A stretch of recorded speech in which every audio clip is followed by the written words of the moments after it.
아, 됐고. 저거 안 보여. 사내 자식이 끙끙대는데 여군이라면 센스 있게 좀 거들어야지. 이 오만한 한마디가 그동안 쌓아 올린 자신의 철옹성을 무너뜨리는 말이 될 줄은 꿈에도 몰랐을 겁니다. 오늘의 이야기는 한순간의 실수가 불러온 가장 처절한 대가에 대한 기록입니다. 2024년 11월 대한민국 경상북도 포항시 동해의 거친 파도가 군화 발자국 가득한 백사장을 끊임없이 때리는 곳. 국가전략기동부대의 심장 해병대 제1사단 해룡의 위용은 오늘도 푸른 하늘 아래 굳건했다. 그 중에서도 가장 강하고 거친 훈련으로 이름난 제3해병여단 불사조 소속 73대대 경멸은 대대장 황철규 해병 중령의 철권 통치 아래 한치의 흐트러짐도 없는 군기를 자랑하고 있었다.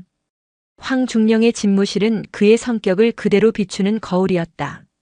먼지 한 톨 없이 정돈된 책상, 칼같이 각 잡힌 서류철, 그리고 이리소탕이라 쓰인 액자. 그의 세계는 명확한 원칙과 절대적인 위계 질서로 이루어져 있었다. 창밖으로 보이는 연병장에서는 젊은 해병들의 붉은 명찰이 태양 아래 번뜩였다. 그에게 해병대는 그의 인생이자 그가 쌓아 올린 완벽한 성이었다. 똑똑. 들어와. 황 중령의 낮고 단단한 목소리에 문이 열리고 작전과장 김진우 소령이 하얗게 질린 얼굴로 들어섰다. 그의 손에는 방금 사령부로부터 수신된 긴급 전문이 들려 있었다. 필승. 대대장님, 작전과장 해병 소령 김진우입니다. 해병 대사령부로부터 하달된 전문입니다. 황 중령은 미동도 없이 서류를 받아들었다. 그의 날카로운 눈이 빠르게 전문을 훑었다. 내용은 지극히 간결했으나 그 안에 담긴 단어 하나하나가 칼날처럼 날카로웠다. 수신 해병대 제1사단장, 참조 제3해병여단장, 제73대 대장, 발신 해병대사령부 감찰실, 제목 감찰실장 주관 부대 정밀진단 실시 예고, 금주 목요일 10시부로 해병대사령부 감찰실장 서지수 대령 주관 하, 귀 부대에 대한 정밀진단을 실시할 예정임. 관련 인원 및 부대는 진단에 만전을 기할 것. 이상. 서지수 대령. 황 중령의 미간에 깊은 주름이 새겨졌다. 해병대 내에서 그 이름을 모르는 지휘관은 없었다.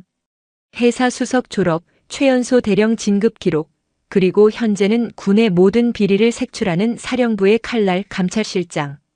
감정을 드러내지 않는 무표정과 한치의 오차도 용납하지 않는 일처리 방식으로 얼음 여왕, 혹은 그 냉혹함에 빗대어 메스라 불리는 여자였다. 하필이면 서지수라니. 황 중령은 자신도 모르게 중얼거렸다.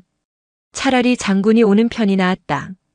장군들은 의전과 격식을 차리지만 서지수는 그런 것에 관심이 없는 인간이었다. 그녀는 오직 서류와 팩트 그리고 규정의 칼날로 모든 것을 해부하고 도려낼 뿐이었다. 작전과장. 예, 대대장님. 이 시간부로 대대 전체의 비상을 건다. 전 부대원은 개인 정비 시간을 포함 모든 시간을 진단 준비에 투입한다. 총기, 탄약, 장비, 보급품, 서류철 하나까지 샅샅이 확인해. 글자 하나 틀린 것까지 다 잡아내. 서지수 그 여자 앞에서 약점 잡히는 건 이 부대의 수치이자 내 수치다. 알겠나? 필승. 김소령이 다급히 경례를 붙이고 집무실을 나섰다. 황 중령은 창가에 서서 주먹을 꽉 쥐었다. 감찰은 언제나 있는 일이다. 자신 있다. 내 성은 완벽하다. 그는 스스로를 다독였지만 마음 한구석의 불안감은 쉬이 가시지 않았다. 그리고 운명의 목요일 아침. 73대대는 마치 태풍 전야처럼 고요한 긴장감에 휩싸여 있었다. 위병소 초병의 눈빛마저 평소와 달랐다. 10시 정각이 가까워오자 황철규 중령은 본청 현관에 서서 초조하게 진입로를 응시했다. 그때 저 멀리서 검은색 제네시스 세단 한 대가 서서히 다가왔다. 군용 성판이 없는 민간 차량이었다. 뭐지, 저 차는? 차가 본청 앞에 멈춰 서고 운전석에서 내린 중사가 뒷문을 열자 단정한 비즈니스 정장 차림의 여성이 내렸다. 화장기 없는 얼굴에 질끈 묶은 머리, 장식 하나 없는 단조로운 옷차림. 황 중령은 그녀를 사령부에서 파견된 군무원이거나 새로 계약한 법무법인의 변호사쯤으로 지레짐작했다. 감찰실 소속 민간 전문위원인가? 별게 다 오는군. 그는 속으로 혀를 차며 여성에게 다가갔다. 마침 김진우 소령이 정밀진단 브리핑을 위해 준비한 두꺼운 차트 뭉치를 양손 가득 들고 쩔쩔매며 걸어오고 있었다. 황중령은 특유의 오만한 선심이 발동했다. 어이 거기. 황중령이 턱짓으로 여성을 불렀다. 여성은 잠시 멈칫하더니 의외라는 표정으로 자신을 가리켰다. 저를 부르셨습니까? 그래. 사령부에서 지원 나왔나? 아, 됐고. 저거 안 보여? 사내 자식이 끙끙대는데 여군이라면 센스 있게 좀 거들어야지. 황중령의 말투는 명령조였지만 그 안에는 이 정도는 당연히 해야 할 배려라는 식의 독선이 담겨 있었다. 여성의 눈썹이 미세하게 꿈틀했다. 그녀는 황중령의 어깨에 달린 중령 계급장과 김소령의 소령 계급장을 차례로 훑어본 뒤 아무 말 없이 김소령에게 다가가 브리핑 차트를 건네받았다. 차트 뭉치는 생각보다 훨씬 무거웠다.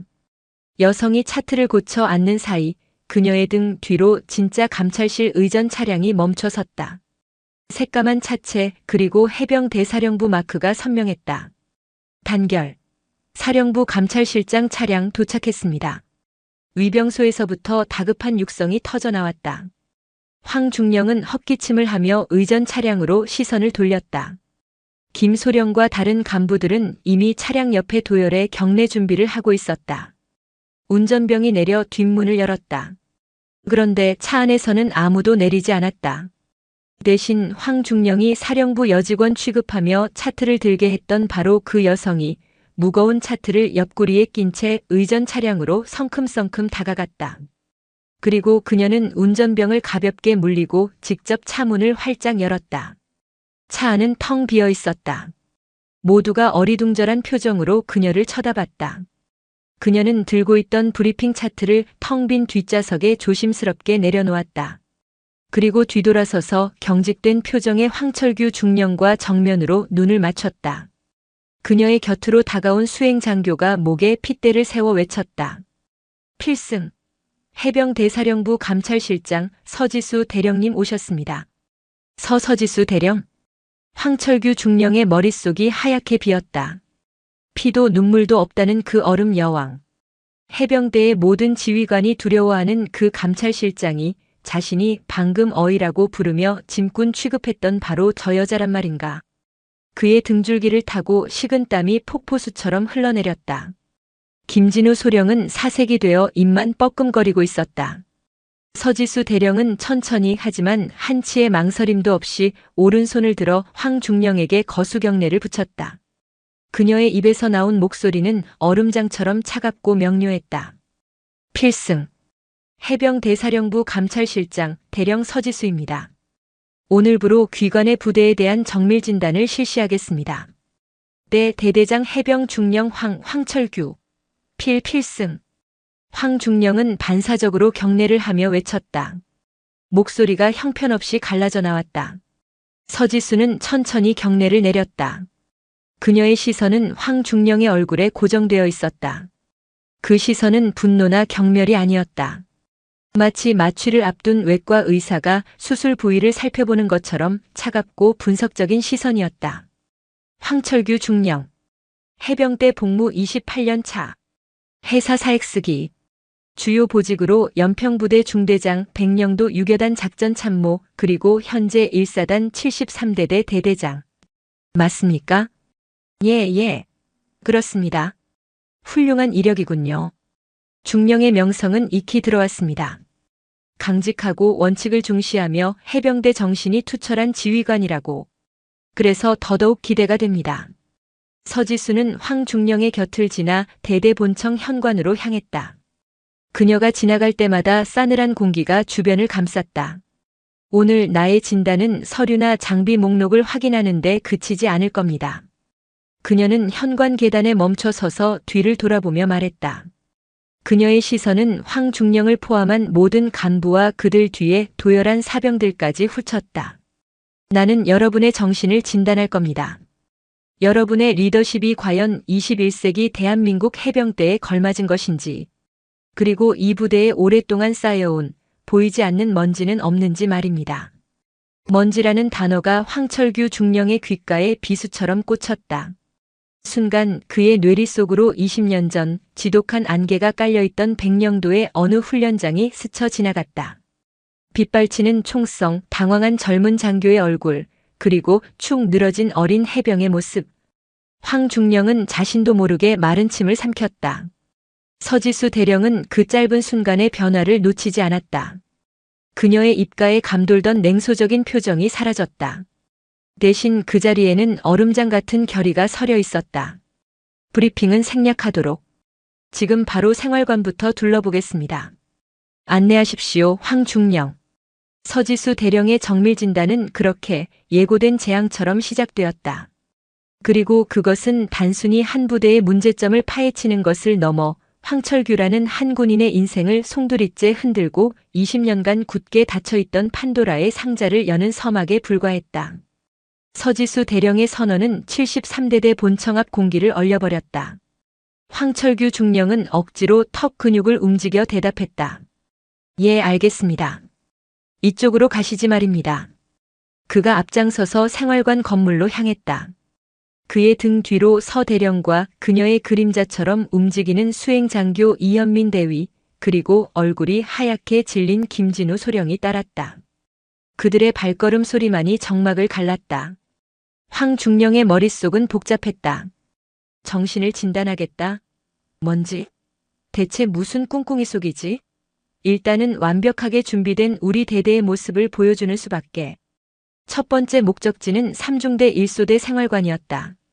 문이 열리는 순간 먼지 한 톨 없는 복도와 칼같이 각 잡힌 관물대, 군더더기 없이 정돈된 침상이 한눈에 들어왔다. 소독약 냄새와 섬유유연제 냄새가 섞여 묘한 청결감을 자아냈다. 생활관에 도열해 있던 병사들은 서대령이 들어서자 필승, 을 외치며 부동자세로 섰다. 황 중령의 입가에 자신감 어린 미소가 잠시 스쳤다. 이 완벽함, 이 군기. 이것이 바로 그가 30년간 지켜온 해병대의 모습이었다. 그 어떤 감찰관이 와도 흠잡을 데 없을 터였다. 하지만 서지수 대령은 예상과 전혀 다른 곳에 시선을 두었다. 그녀는 줄지어 선 병사들 앞으로 천천히 걸어갔다. 그러다 가장 끝에 서 있던 앳된 얼굴의 해병 이병 앞에서 멈춰 섰다. 붉은 명찰에는 강민준이라는 이름이 적혀 있었다. 강민준 이병, 해병, 이병, 강, 민, 준. 강 이병은 온몸의 근육이 터져라 외쳤다. 긴장으로 목소리 끝이 살짝 떨렸다. 서 대령은 그를 잠시 응시하다가 소대장에게 고개를 돌렸다. 소대장, 소대 내 마음의 편지함은 어떻게 운용되고 있지? 예. 매주 금요일 주임원사님 입회하에 직접 개봉하여 병사들의 고충을 확인하고 있습니다. 소대장이 우렁차게 대답했다. 서 대령은 고개를 끄덕였다. 좋아. 그럼 마지막으로 개봉했던 지난 금요일의 마음의 편지함 개봉 결과 기록부를 지금 바로 가져와 보게. 예? 기록부 말입니까? 소대장의 얼굴이 순간 당황으로 물들었다. 그런 것을 따로 꼼꼼하게 기록해 둘 리가 없었다. 늘 형식적으로 열어보고 고충사항 없음으로 처리하는 게 관행이었기 때문이다. 왜 그러나? 규정상 병사 고충 처리 내용은 회의록 형태로 기록하고 6개월간 보관해야 할 텐데. 설마 기록도 없이 주먹구구식으로 운영하는 건 아니겠지? 서 대령의 차가운 지적에 중대장과 소대장의 얼굴이 굳어졌다. 황 중령은 등 뒤에서 불이 나는 것 같았다. 첫 단추부터 잘못 끼워지고 있었다. 서 대령은 더는 그들을 체근하지 않고 생활관 구석에 놓인 낡은 철제 편지함을 가리켰다. 열쇠는 누가 가지고 있나? 주 주임원사님께서 보관하고 계십니다. 지금 바로 열어보도록 하지. 명령이 떨어지자 주임원사가 헐레벌떡 달려와 열쇠로 편지함을 열었다. 서 대령은 직접 손을 넣어 안에 쌓인 편지 몇 통을 꺼내 들었다. 그러나 그녀는 편지를 읽지 않았다. 대신 편지 봉투에 쌓인 희미한 먼지를 손가락으로 쓱 닦아 보였다. 매주 연다고 하기엔 먼지가 꽤 두텁군. 유물이 될 때까지 기다리는 건가? 차가운 한마디에 주변 공기가 다시 한번 얼어붙었다. 황 중령은 중대장을 쏘아붙일 듯 노려봤다. 서 대령은 더 이상 그 문제에 대해 언급하지 않은 채 생활관을 나섰다. 다음 목적지는 병영식당이었다. 식당 입구에는 A 사용지에 정성껏 출력한 금일 메뉴가 붙어 있었다. 특식이라는 문구와 함께 삼겹살 수육, 모듬쌈, 막국수, 특제 쌈장 등 화려한 메뉴가 적혀 있었다. 황중령이 특별히 지시한 사항이었다. 그러나 서 대령은 메뉴판은 쳐다보지도 않고 곧장 취사반이 아닌 보급관 사무실로 향했다. 보급관. 이번 달 육류 불출 대장과 현재 식자재 재고 현황표를 대조해 보도록 하지. 이 대위, 자네가 확인하게. 함께 온 이현민 대위가 능숙하게 서류를 받아들고 실제 재고가 있는 냉동 창고로 향했다. 잠시 후 이 대위가 돌아와 서 대령에게 보고했다. 실장님 보고드립니다. 서류상으로는 금일 특식을 위해 1인당 200g의 국내산 냉장 삼겹살이 불출된 것으로 되어 있으나 실제 창고에 남아있는 재고와 어제까지의 불출량을 역산해보면 병사들에게는 실제 단가가 훨씬 저렴한 수입산 냉동 삼겹살이 지급된 것으로 추정됩니다. 약 30%의 차액이 발생합니다. 완벽한 증거였다. 장부 조작을 통한 차액 횡령. 해병대의 오랜 관행이자 반드시 뿌리 뽑아야 할 악습 중 하나였다. 황철규 중령의 얼굴이 분노로 시뻘게 달아올랐다. 그는 당장이라도 보급관의 멱살을 잡을 기세였다. 하지만 서지수 대령 앞에서 그는 그저 주먹을 부들부들 떨 뿐이었다. 서 대령은 보급관이나 취사반장을 보지 않았다. 그녀는 오직 황중령만을 응시하며 조용히 물었다. 황중령. 지휘관의 부대 운영비 부족이 병사들의 식사질 저하로 이어지는 관행에 대해 어떻게 생각하나? 나는 이것이 단순한 횡령이 아니라 전투력 저하를 야기하는 심각한 이적 행위라고 보는데. 중령의 의견은 어떤가? 이적 행위라는 단어에 황중령은 심장이 덜컥 내려앉았다. 서지수는 단순한 비리를 지적하는 것이 아니었다. 그의 리더십과 지휘 철학 자체를 송두리째 부정하고 있었다. 시정하겠습니다. 황중령이 간신히 쥐어짜낸 대답이었다. 다음은 무기고와 수송부다. 계속 안내하지 황중령. 무기고 점검은 악몽 그 자체였다. 서 대령은 K2 소총 10정을 무작위로 지정해 분해 및 검사를 지시했다. 총기 수입 상태는 완벽했지만 그녀는 총기 이력 카드와 실제 총의 각 부품에 새겨진 고유 번호를 일일이 대조했다. 이 총, 놀이쇠 뭉치 번호가 이력 카드와 다르군. 작년 정비 때 교체한 건가? 예, 그렇습니다. 마모가 심하여. 병기 담당관이 진땀을 흘리며 대답했다. 그런데 교체했다는 원래 부품은 어디에 있지? 폐기했다면 폐기 확인서가 있어야 할 텐데. 설마 돌려막기 하다가 분실한 건 아니겠지? 서 대령의 메스 같은 질문은 계속됐다. 결국 병기 담당관은 다른 총의 부품을 빼서 끼워 넣고 서류는 조작했다는 사실을 실토할 수밖에 없었다. 서지수는 더 이상 그를 다그치지 않았다. 대신 조작된 총기 이력 카드를 들고 황중령에게 다가갔다. 그녀는 마치 혼잣말처럼 하지만 황중령이 똑똑히 들을 수 있는 목소리로 덧붙였다. 서류를 믿을 수 없으면 무엇을 믿고 훈련에 나가나.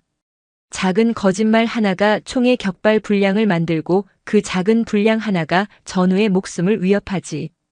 결국엔 사람을 잡아 이런 거짓말은. 특히 안개가 짙게 낀 날에는 말이야. 안개. 그 단어가 황철규 중령의 심장을 얼음 송곳처럼 꿰뚫었다. 그의 호흡이 순간 멎었다. 귓가에서 삐 하는 이명이 울리고 눈앞이 아찔해졌다. 20년 전 자신의 장교 군 생활을 통째로 뒤흔들었던 그날의 악몽이 선명하게 되살아났다. 무슨 말씀을 하시는 겁니까? 황중령이 간신히 쥐어짜 내듯 물었다. 서지수 대령은 대답 대신 그를 지그시 바라보기만 했다. 그녀의 눈빛은 모든 것을 알고 있다는 확신에 차 있었다. 길고 굴욕적인 하루가 끝났다. 서지수 대령과 감찰실 인원들은 대대장 집무실 옆 회의실을 임시 지휘통제실로 사용하며 밤늦도록 서류를 검토했다. 황철규 중령은 자신의 집무실로 돌아와 문을 걸어 잠갔다. 그는 책상 위 이리소탕 액자를 집어들어 바닥에 내동댕이 쳤다. 유리가 박살나는 소리와 함께 그의 분노가 터져나왔다. 감히 나를 모욕해. 그는 간부들을 전부 집합시켜 밤새도록 닥달하고 징계하리라 마음먹었다. 하지만 그보다 더 큰 공포가 그의 마음을 옥죄어왔다. 서지수 그녀가 어떻게 그 일을 아는 거지? 20년 전 백령도에서 있었던 일 말이다. 그는 떨리는 손으로 책상 서랍 가장 깊숙한 곳을 열었다. 그곳에는 낡은 자물쇠로 잠긴 작은 철제 상자가 있었다.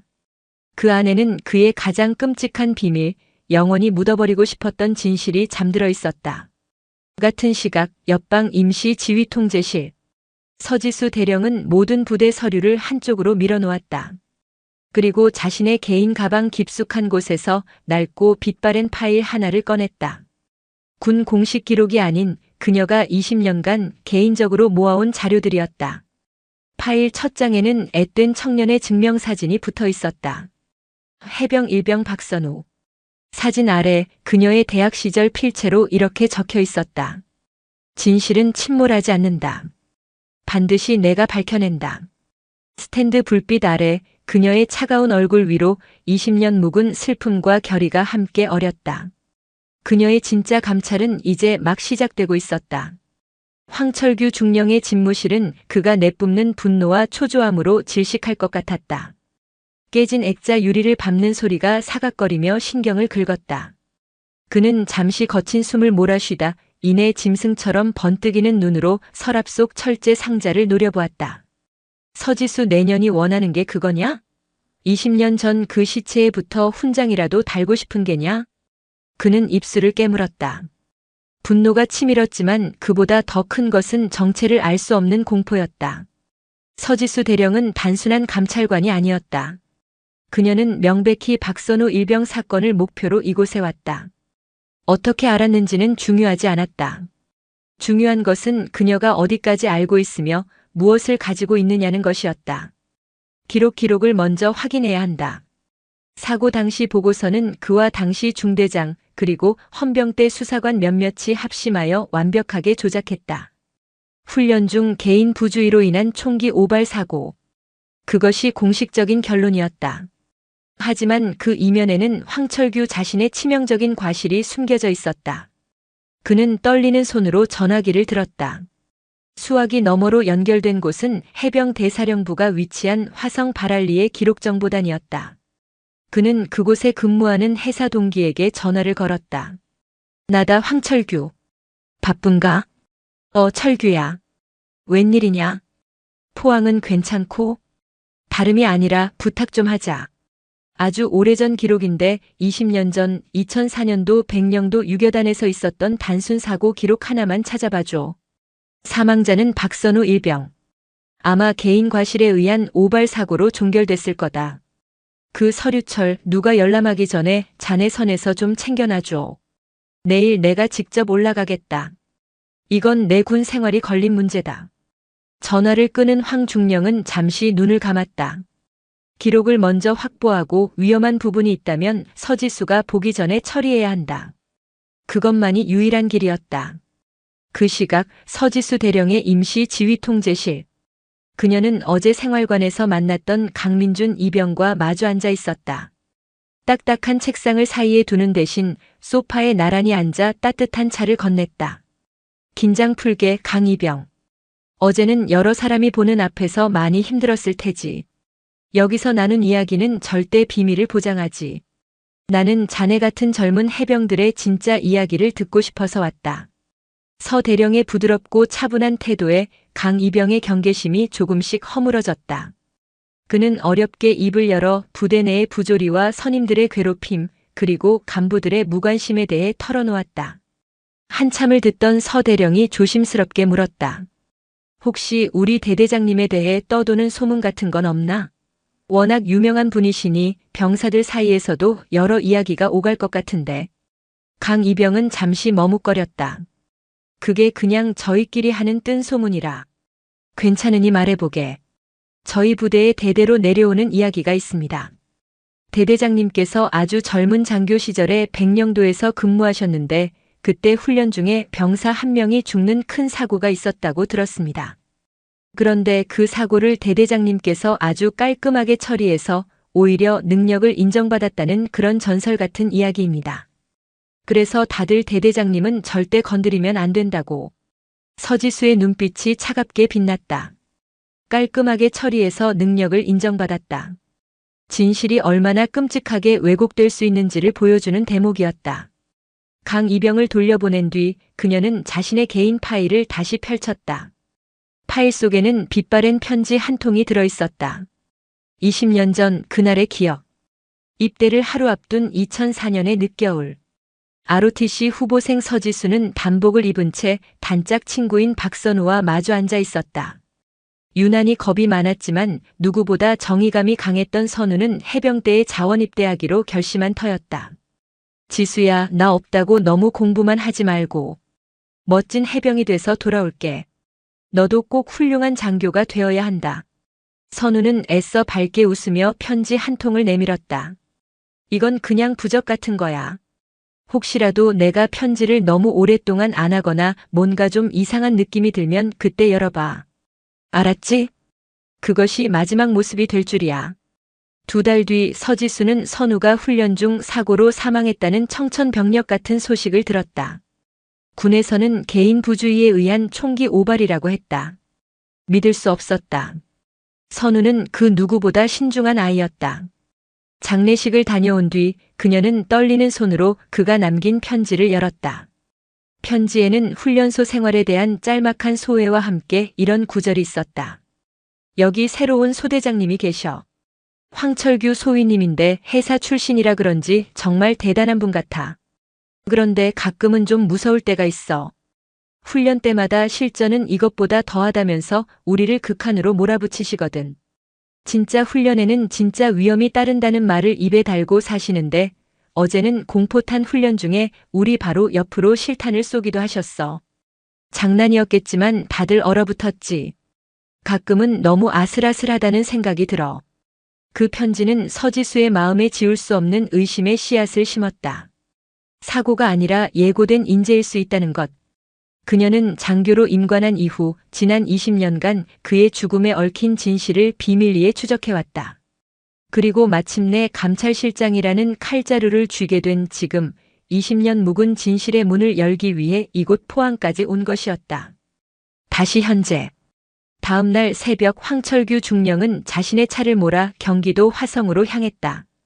동기가 있는 기록정보단에 도착했을 때 동기의 얼굴은 사색이 되어 있었다. 철규야, 큰일 났다. 무슨 일이야?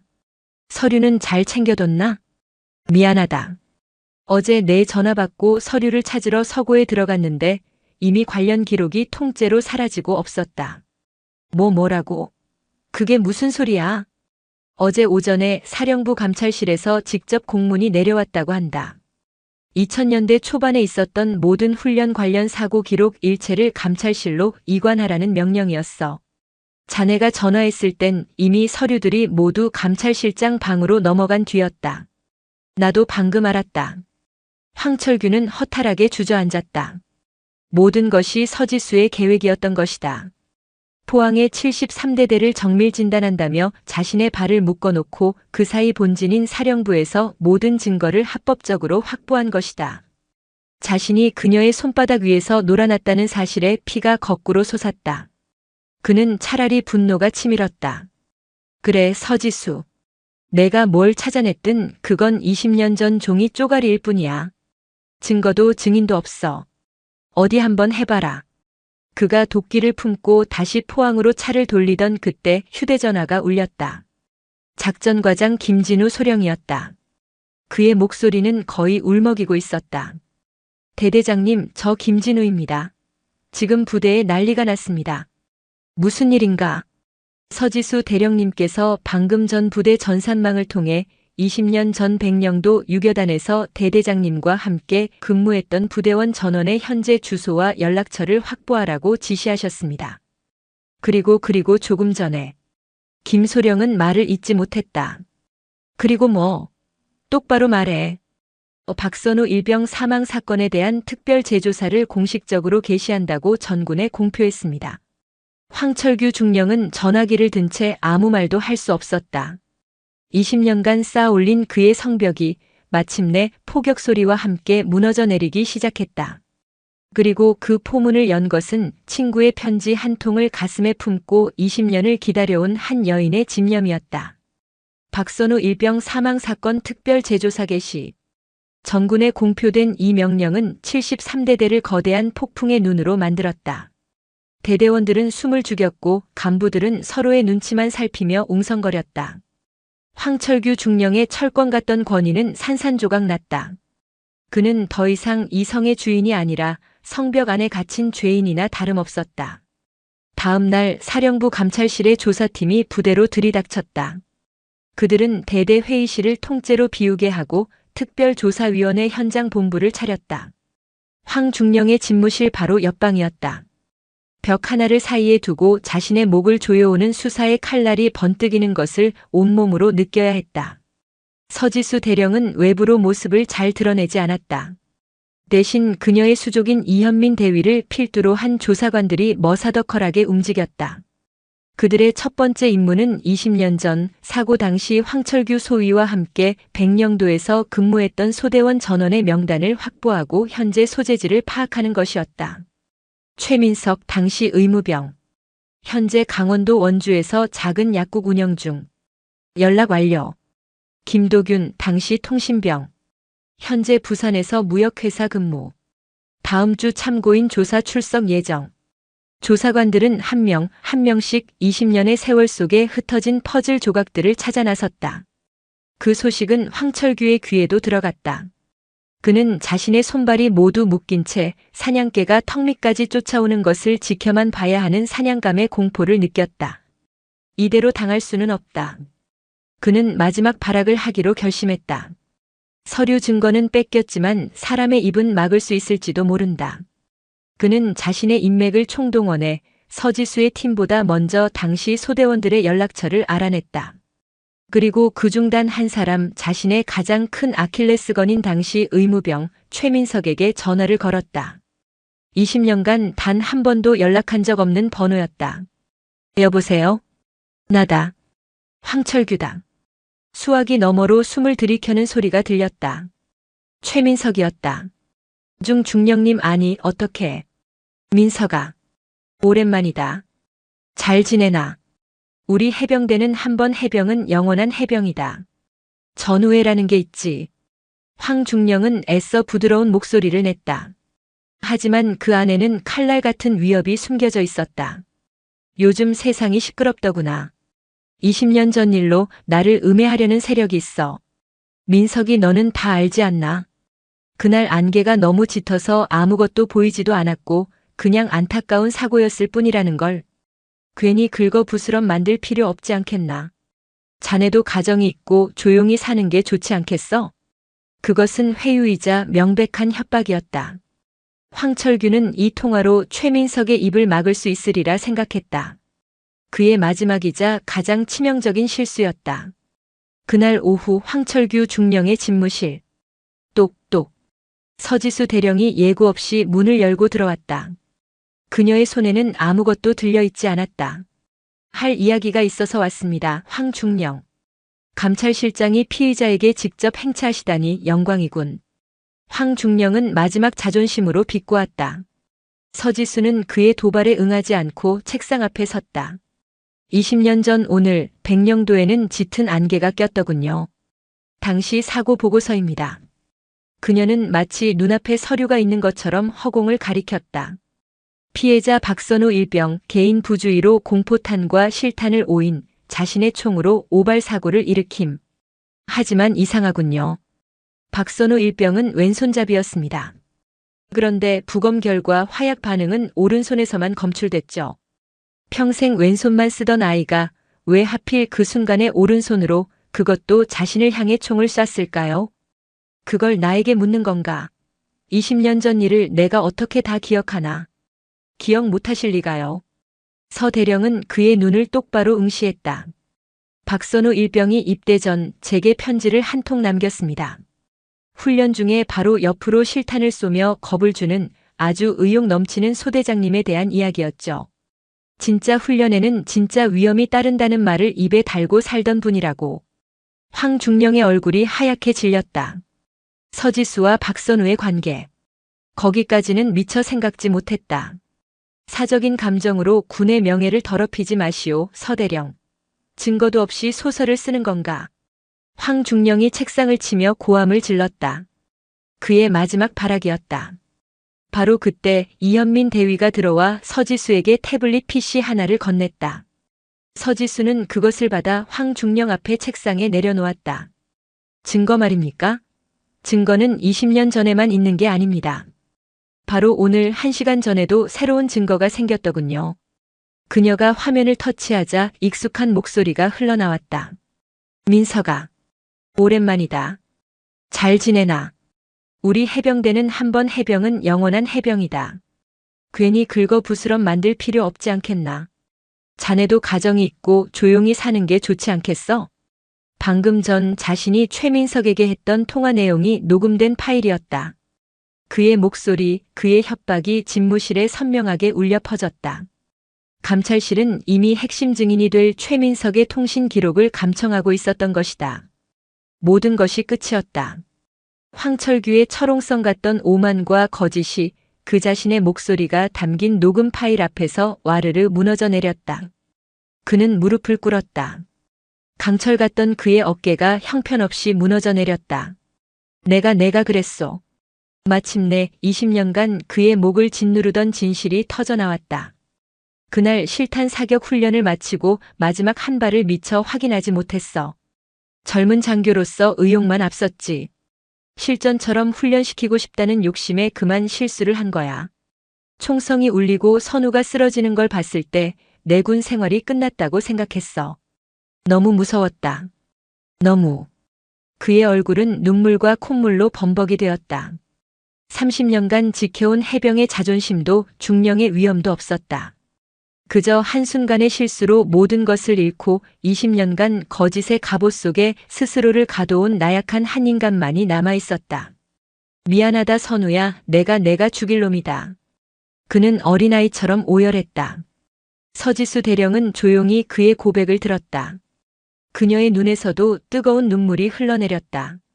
20년간 가슴에 품어왔던 친구의 원한, 그리고 그 진실을 파헤치기 위해 외롭게 싸워왔던 시간들이 주마등처럼 스쳐 지나갔다. 승리했지만 결코 기쁘지 않은 순간이었다. 얼마나 지났을까? 황철규의 울음이 잦아들었을 때 서대령은 수화기를 들어 어딘가로 전화를 걸었다. 헌병대인가? 해병대사령부 감찰실장이다. 73대대로 즉시 출동 바란다. 업무상 과실치사 및 증거인멸, 직권남용, 그리고 증인 협박 혐의로 황철규 중령을 긴급 체포한다. 잠시 후 대대본청 앞에 헌병대 차량이 멈춰섰다. 특별조사위원회 소집으로 모여있던 모든 간부와 병사들이 지켜보는 가운데 2명의 헌병이 집무실에서 나와 황철규의 양팔을 붙들었다. 그는 더 이상 저항하지 않았다. 모든 것을 포기한 사람처럼 텅 빈 눈으로 허공을 응시할 뿐이었다.